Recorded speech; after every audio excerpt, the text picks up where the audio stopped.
მორიგი შაბათის მარშია დღეს მარში ეძღვნება პოლიტპატიმრების სოლიდარობას, რომლებიც რეჟიმს ბლომად ყავს. ეს ცოტა სასაცილოც კი არის იმ თვალსაზრისით, რაც გუშინ მოხდა ჩვენს პარლამენტში, ხო? როცა ჩვენი თვალით ნახეთ პირდაპირ ეთერში, ჩვენ რა თელმა მსოფლიო ვნახა, როგორ უბაგუნებდნენ კონსტიტუციური თანამდებობების პირებს, ხო, დეპუტატებს. აი, თავად განსაჯეთ ახლა მზია მაღლობელი, რომელიც ერთი სახეში ხელის არტყმისთვის ზის, პოლიციელ გებუაძეს რო არტყა. და ამ დროს პარლამენტარები ჯგუფურად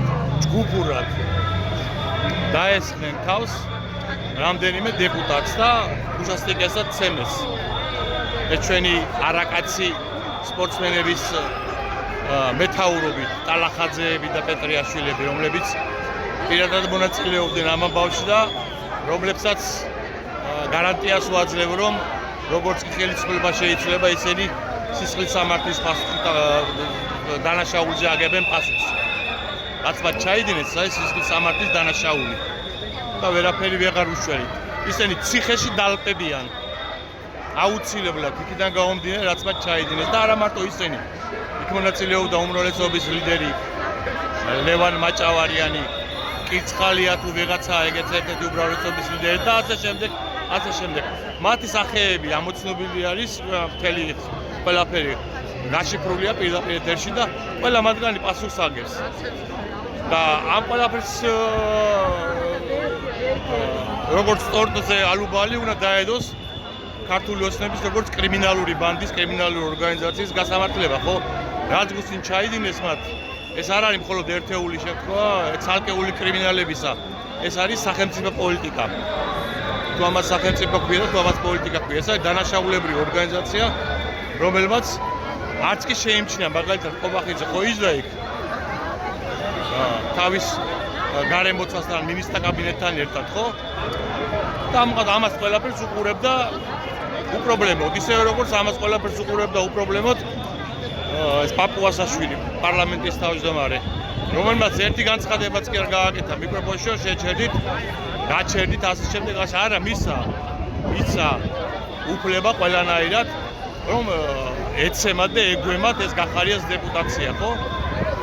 და გახარიასაც კიდე ცალკე მიმართებენ და ახლაც მე გაუმეორებ, რომ ელემენტარული ღირსება თუ აქვს, უნდა დატოვოს ეს პარლამენტი, ხო? ის პარლამენტი, სადაც იმისtom შევიდა თითქოს, რომ საკანონმდებლო საქმიანობა ეწარმოებინა და ხო ნახეთ ყველა, რა საკანონმდებლო საქმიანობა ეწარმოოს.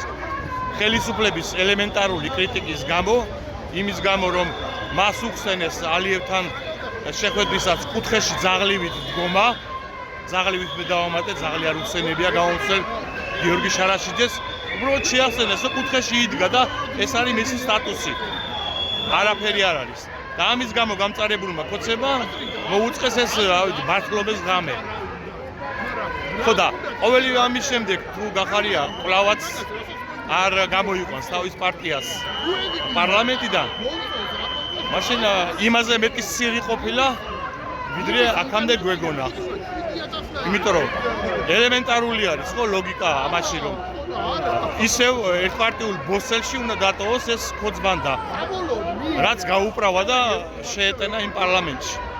და ერთპარტიულობა ამის განცდა მოუსწრებს ქოცნებას. მოკლედ, ეს ბრძოლა უნდა გაგრძელდეს, არანახეთ რამდენი ხალხი არის გამოსული.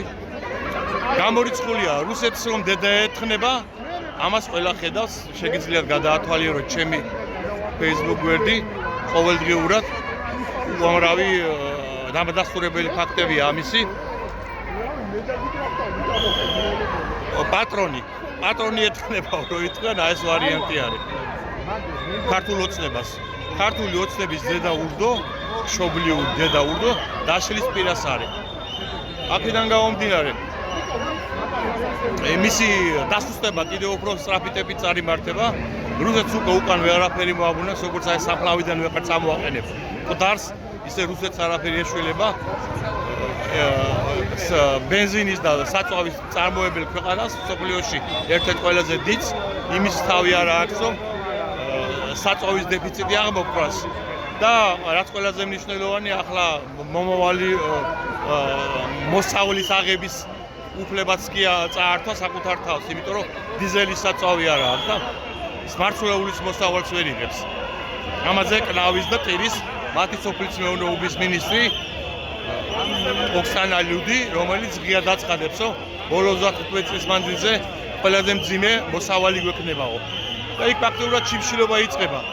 პლუს ამერიკის შეერთებული შტატები და ევროკავშირი დახმარებას უსდის, სამხედრო დახმარებას ზელენსკის, რომელიც უკვე თავად კარნახობს პირობებს რუსულ ურდოს და აქედან გამომდინარე, რაც უფრო დიდხანს გაგრძელდება ეს ომი, მით უფრო უმძიმესი შედეგები იქნება ის პუტინისათვის. იმიტომ რომ პუტინი არის ორცეთ შუამოქცეული, ომის დამთავრება მისთვის კატასტროფას ნიშნავს, იმიტომ რომ ომს მხოლოდ კაპიტულაციის პირობებში დაამთავრებს და არ დაამთავრებს და ეს კიდევ უფრო უარესია, რადგან რუსეთის არმიის საბრძოლო მზადყოფნა, მომარაგება, რა ვიცი, ცოცხალი ძალით შევსება სულ უფრო მძიმე და მძიმე ხდება, ხო? ამას ყველა უყურეთ ჩვენ პირდაპირ ეთერში. მალე ყირიმსაც დაკარგავს. იქიდან გამომდინარე, რომ ყირიმი ფაქტობრივად ბლოკირებულია და ბლოკადაშია მოქცეული და აი ასე. ეს ყველაფერი წყალს ასხამს ჩვენი ბრძოლის წისქვილზე. ახლა მთავარი არის კიდევ და კიდევ მეტი ხალხი გამოვიდეს ქუჩაში, კიდევ და კიდევ მეტმა ადამიანმა გააპროტესტოს. ელემენტარული ღირსების ამბავია, ხო? ქართველებო სახლში რო ზიხართ, მაქედან რო უყურებთ ამ უბედურებას, როგორ მიათრევს რუსულ ბოსელში თქვენს შვილებს ბორია ივანაშვილი, რომელმაც აბსოლუტურად კრიმინალური ბანდა დაასვა თავზე ხელისუფლების ნაცვლად ქვეყანას. რა ვიცი, ამის შემხედარე რა ღირსებაზე უნდა ილაპარაკოს და რა პატრიოტობაზე უნდა ილაპარაკოს, როცა პირდაპირ მნიშვნელობით სამშობლოს ღალატს ეწევით, აი ღალატობთ სამშობლოს.